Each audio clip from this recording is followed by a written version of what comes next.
নমস্কার বন্ধুরা, আমি আজকের একটু অন্য ধরনের চিকেন বানাবো। সেটা হলো রেশমি চিকেন। চিকেনটা ভালোভাবে ধোয়ার পরে জল নিংড়ে তুলে নিয়ে আমি এর মধ্যে আদা বাটা, রসুন বাটা, হলুদ গুঁড়ো, লঙ্কার গুঁড়ো, কালারের জন্য কাশ্মীরি লঙ্কার গুঁড়ো ও পরিমাণ মতো তেল দিয়েছি। দিয়ে ভালো করে চিকেনটা আমি হাত দিয়ে মাখিয়ে নেব, যাতে মশলাগুলো চিকেনের গায়ে মাখামাখি হয়ে যায়। দেখুন আমি কিভাবে মাখাচ্ছি। এইভাবে ঠিক চিকেনটা মাখিয়ে নেবেন।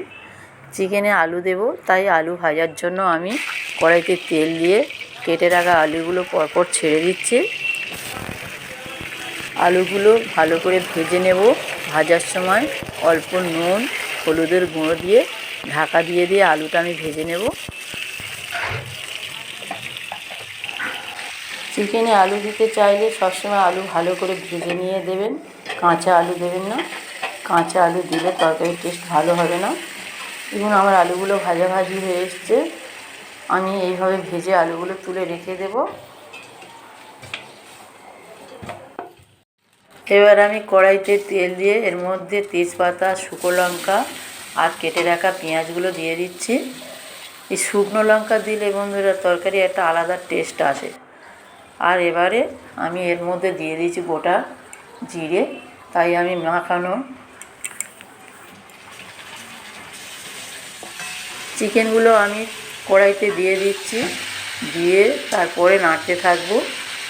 চিকেন যতটা সময় নিয়ে কষবেন তত ভালো টেস্ট হবে। দেখুন আমি কিন্তু চিকেনটা অনেকক্ষণ ধরে কষবো। চিকেনের মধ্যে একটা লালা ভাব থাকে, অনেকক্ষণ সময় নিয়ে কষলে সেটা কেটে যায়। চিকেন ভালোভাবে না কষলে টেস্ট হয় না। চিকেন কষার সময় খেয়াল রাখবেন, যখন চিকেন থেকে তেল ছাড়বে ভাববেন যে চিকেনটা আমার পরিপাটি কষা হয়েছে।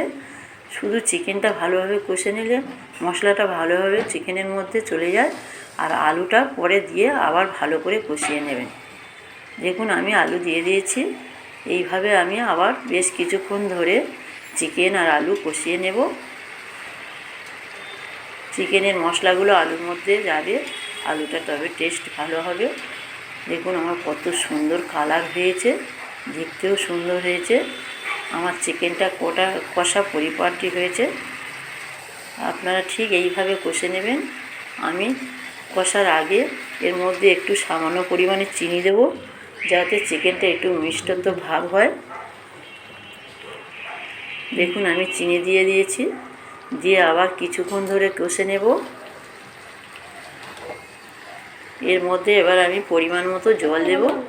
আপনারা যে যেমন ঝোল রাখবেন সেইভাবে জল দেবেন।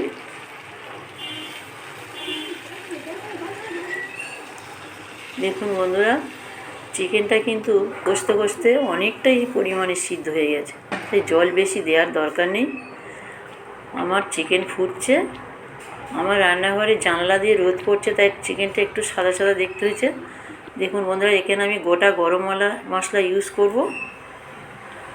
আমি গোটা গরম মশলা বেটে চিকেনের মধ্যে দিয়ে দিয়েছি। আমার চিকেন সিদ্ধ হয়ে গেছে, চিকেনটা পুরোপুরি রান্না হয়ে গেছে। দেখুন আমি এবার এটা ঢেলে নেব। কত সুন্দর হয়েছে দেখুন। ঠিক এইভাবে চিকেন বানাবেন। আমি এই চিকেন বানানোটা আমার মায়ের কাছ থেকে শিখেছি। আমার মা ঠিক এই রকম চিকেন বানায়। দেখুন কত সুন্দর হয়েছে। আপনারা একটা লাইক, কমেন্ট, সাবস্ক্রাইব করবেন। এত কষ্ট করে একা একা ভিডিও বানাই। দেখুন আমি এবার খেয়ে আপনাদেরকে দেখাবো।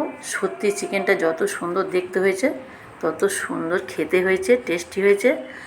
থ্যাংক ইউ, পাশে থাকবেন।